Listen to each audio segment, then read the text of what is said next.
మాజీ మంత్రి శైలజానాథ్ వైసీపీలో చేరారు. వైఎస్ జగన్ ఆయనకు కండువా కప్పి ఆహ్వానించారు.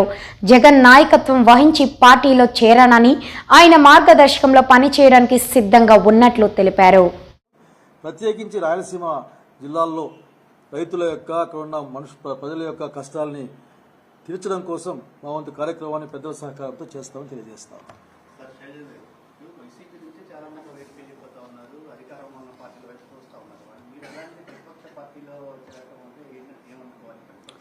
I told politics are not the business. ఇది వ్యాపారం కాదు. పాలిటిక్స్ అనే అంతిమ లక్ష్యం అనేది ప్రజల ప్రాంతం యొక్క సంక్షేమాన్ని ముడిపడి ఉంటుంది. సో ఈ టైంలో డైరెక్ట్గా ఎన్డీఏ ప్రభుత్వం అని చెప్పుకుంటున్నారు చంద్రబాబు నాయుడు గారు. నేను ఎన్డీఏ ప్రభుత్వం, బీజేపీ, జనసేన కూటమి ఎన్డీఏ అని చెప్పుకుంటున్నాను. సో ఎన్డీఏ ఆర్థిక విధానాలు కానీ ప్రజా విధానాలు కానీ ప్రజలకు అనుకూలంగా ఉండవు, రాష్ట్రానికి అనుకూలంగా ఉండవు, ప్రజల సంక్షేమాన్ని దెబ్బతీస్తాయని నేను బలంగా నమ్ముతున్నాను. So this is the platform to work.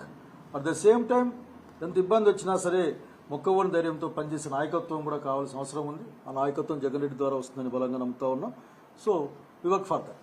At the same time రాయలసీమకు కూడా, మా ప్రాంతం రాయలసీమకు, మా జిల్లాకు కూడా అన్ని విధాల ఒక సహకారం కానీ అభివృద్ధి కానీ జరగడానికి జగన్మోహన్ రెడ్డి గారి యొక్క చొరవ, వారి యొక్క ఆలోచన ఉపయోగపడుతుంది బలంగా నమ్ముతా ఉన్నాం.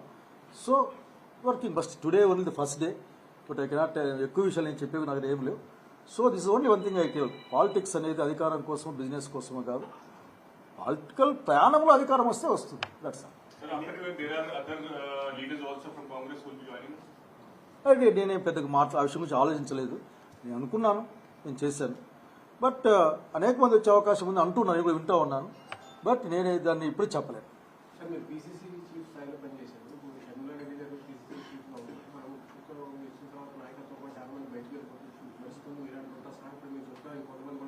నేను చెప్పలేదు, ఇక్కడ చూద్దామని చెప్పా, ఆలోచిద్దామని. ఎలా చూడాల్సిన అవసరం లేదు, ఎలా చూడాల్సిన అవసరం లేదు. దీంట్లో ఏంటంటే ఈ రోజు ఆంధ్రప్రదేశ్ రాష్ట్రంలో ఉన్న వాస్తవం ఇది. ఈ వాస్తవాలను దాటి చూడడానికి అవసరం లేదు. మనం ఫ్యాక్ట్స్ పైన, ట్రూత్ పైన మనం ఆ కార్యక్రమం చేస్తాం.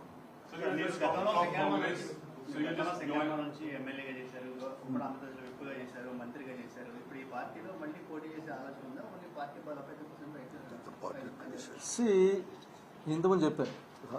చెప్పే పాయింట్ ఏంటంటే ఇది ఒక పాలిటిక్స్ అనేది ఒక ఫిలసాఫికల్ జర్నీ. దీంట్లో ప్రయాణం చేస్తూ ఉంటాం. పార్టీకి ఏది అవసరమో వాళ్ళు ఏం చెప్తారో అయితే దాని గురించి ఆలోచిస్తాం.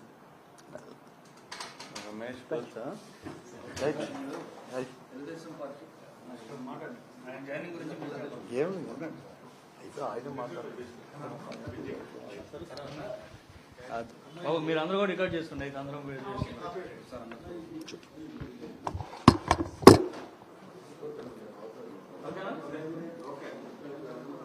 శైలజానాథ్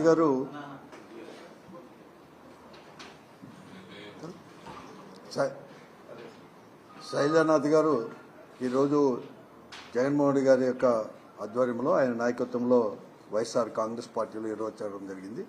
ఆయన కూడా ఆహ్వానిస్తూ జిల్లా తరఫున కూడా, జిల్లా వైఎస్ఆర్ కాంగ్రెస్ పార్టీ తరఫున ఈరోజు చాలామంది కూడా ఈ రాష్ట్రంలో ఈ కూటమి అనుసరిస్తున్న ధోరణులు, మరీ ముఖ్యంగా వారి యొక్క అవకాశవాదం.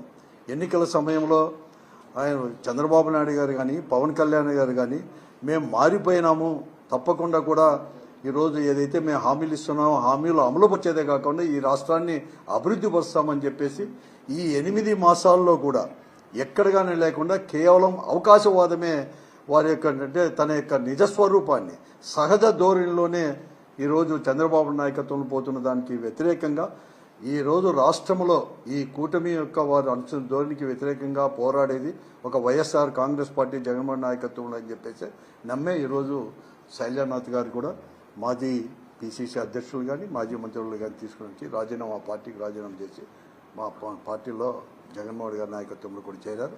అంతా కూడా చెప్తుంది. ఈరోజు రాష్ట్రమే కాదు, అనంతపురం జిల్లా, మరీ ముఖ్యంగా కూడా రాయలసీమలో కృష్ణా జలాలు ఆ రోజు రాజశేఖర్ గారు, ఎందుకంటే చంద్రబాబు నాయుడు గారు మాత్రమే ఈరోజు నేను కృష్ణా జలాలు వచ్చేసి హంద్రీ నేవా ద్వారా తీసుకొని వస్తానని చెప్తున్నాడు. అది శుద్ధ అబద్ధము. ఆయన 96లో ఒక మారు ఫౌండేషన్స్ వేసినాడు. మళ్ళీ 99లో 40 టీఎంసీలని 5 టీఎంసీలకే కుదించి కూడా ఫౌండేషన్ వేసి 99 నుంచి 2004 వరకు కూడా రాయలసీమను గురించి కానీ, రాయలసీమ ప్రాంతాన్ని గురించి కానీ, కృష్ణా జలాలు మళ్లించేది కానీ, హంద్రీ నివారణ గురించి, ప్రాజెక్టు గురించి మాట్లాడలేని అవకాశవాదాన్ని చూసి రాజశేఖర్ గారు 2005లో ముఖ్యమంత్రి అయిన తర్వాత 4లో మరొక మారు కూడా ఎక్కడైతే చంద్రబాబు నాయుడు గారు ఊరకొండలో ఫౌండేషన్ వేశారో అక్కడే ఫౌండేషన్ వేసి 2012లోనే కృష్ణా జలాలు అనేది కూడా తీసుకొని పోయి రాయలసీమకు అందించిన ఘనత రాజశేఖర్ గారి యొక్క వారిది. దాని తర్వాత ముందుకు మాత్రం తీసుకొని పోలేదు, కేవలం చెప్తున్నాడు.